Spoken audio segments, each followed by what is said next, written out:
Sangat-sangat menarik permainan yang akan kita saksikan kali ini, bagaimana persiapan yang matang dari Pragnananda menghadapi Ian Nepomniachtchi.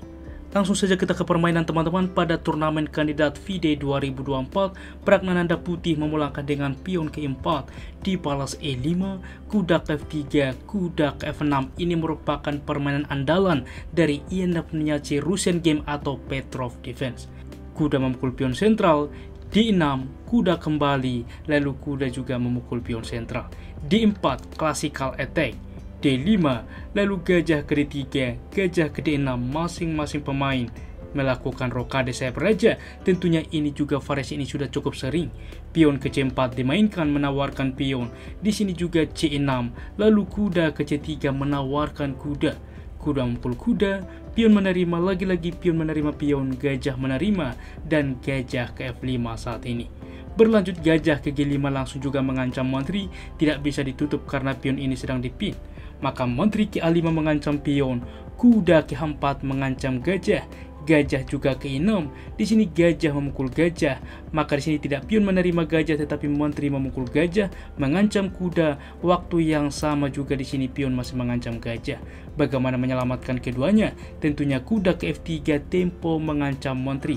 Menteri ke A5, dan di dalam pos ini teman-teman permainan masa lalu, gajah simpel mundur atau bahkan menteri ke B3. Di sini gajah mundur ke H3 yang coba dipersiapkan oleh Pragnananda, dan ini langkah novelty.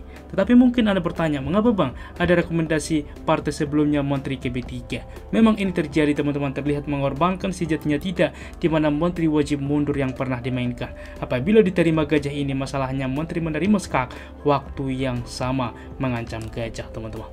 Oke, oleh sebab itulah di dalam posisi seperti ini, gajah mundur ke H3 dimainkan langkah novelty, maka tentu menteri menerima pion pengorbanan C3, maka benteng ke B1 mengancam pion, B6, benteng ke B3 saat ini mengancam menteri, menteri ke D5, lagi-lagi opsi yang menarik teman-teman, mengorbankan pion, memainkan D5. Apa idenya ke depan? D5 setelah pengorbanan kita lihat sudah juga menghalangi menteri menguasai baris kelima, maka kuda ke G5 dimainkan. Dan saat ini pion ke H6 dimainkan teman-teman, mengusir juga kuda. Dan inilah salah satu juga posisional persiapan yang sangat matang dari Pragnananda. Kira-kira apa yang dimainkan di dalam posisi seperti ini? Bagaimana teman-teman? Selamat bagi Anda bisa menemukan langkah itulah dengan kuda menerima pion F7, mengorbankan kuda teman-teman. Ini merupakan kalkulasi yang sangat sulit dan juga sangat dalam. Sebelumnya seperti ini, langkah ini juga tidak bisa direspon sembarangan. Semisal kuda aktif ke C6 misalkan. Masalahnya menteri ke C2, ancaman skakmat di H7, waktu yang sama mengancam juga kuda. Oleh sebab itulah di sini langsung juga H6, kuda menerima pion F7 dan raja menerima. Karena apabila benteng menerima cukup jauh berbeda, gajah akan ke E6 teman-teman. Oke, kuda ke D7 misalkan, maka gajah akan menerima pion terlebih dahulu teman-teman. Kita lihat di sini menteri ke C5 misalkan mensupport gajah ke depan. Karena ada discover melakukan skak, menteri mengancam gajah, maka gajah tetap memukul benteng skak, pertukaran menteri ke F3 skak, waktu yang sama mengancam benteng. Sangat-sangat luar biasa bagaimana juga kalkulasi imajinasi yang dimainkan. Kita kembali teman-teman di dalam pos seperti ini, raja menerima tentunya, maka berlanjut benteng ke D3 mengancam juga pion. Dan saat ini bagaimana melanjutkan kuda ke D7, percaya atau tidak, walaupun mengorbankan kuda teman-teman, tetapi inilah satu-satunya opsi terbaik. Saya akan menunjukkan ancamannya ke depan ialah menerima pion, mengancam menteri, mengancam gajah. Bagaimana jika gajah ke E7, maka menteri ke E2, ancaman skak ke depan, raja berpindah tentunya, maka tetap juga gajah akan tumbang. Oke, benteng misalkan mensupport gajah, maka gajah yang melakukan skak. Raja berpindah, maka menteri ke H5, ancaman skakmat tentunya di petak F7. G6, masalahnya menteri memukul pion H6 adalah skakmat Bodensmith. Dan juga bagaimana jika di dalam posisi gajah tidak ke E7 melainkan ke C7 misalkan. Masalahnya benteng akan ke F3 saat ini skak. Raja berpindah, maka gajah melakukan skak. Wajib jauh dari benteng teman-teman, sehingga benteng memukul benteng, jelas juga keunggulan signifikan bagi putih. Sangat-sangat menarik. Kita kembali.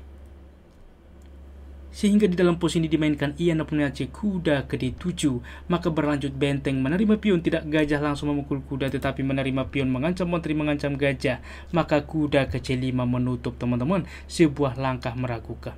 Sebelumnya menerima pion juga terlebih dahulu mendapatkan pion supaya kuda adalah posisi sebanding, tetapi saat ini terlebih dahulu kuda ke C5, maka benteng menerima gajah, berlanjut raja ke G8 dan menteri melakukan skak, raja ke H8, gajah langsung ke F5. Ini juga meragukan yang membuat posisi kembali sebanding. Sebelumnya teman-teman bahwa menteri ke E5 adalah sebuah pilihan. Mengapa demikian? Raja wajib menghindar teman-teman. Karena apabila kuda ke B7, karena ini juga ke depan yang dimainkan Ian Nepomniachtchi memaksa pertukaran menteri. Masalahnya saat ini masih dipin pion sehingga benteng memukul pion H6 skak. Raja berpindah, gajah melakukan skak, benteng menutup, maka gajah memukul benteng pertukaran, dan di sini juga menteri melakukan skak dan ancaman skak mat benteng di H8. Oke teman-teman, sangat-sangat menarik tentunya.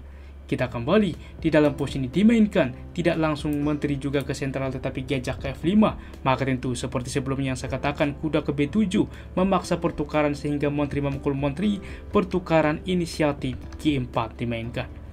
Kuda ke C4 saat ini mengancam juga benteng, benteng ke D5, maka benteng ke E8 langsung juga menguasai file terbuka ke depan, H3, lalu kuda ke sentral juga melakukan skak ke depan, raja ke G2, dan G6 saat ini mengusir gajah, gajah mundur ke C2, G5, dan gajah kembali ke F5 teman-teman.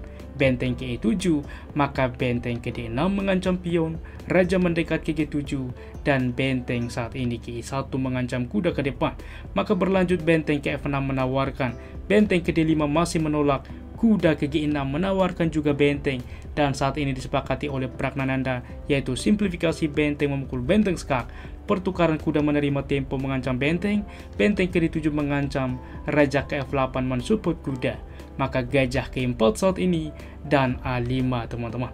Berlanjut raja ke G3 dan kuda juga saat ini berpindah ke G6, maka simplifikasi gajah memukul kuda pertukaran.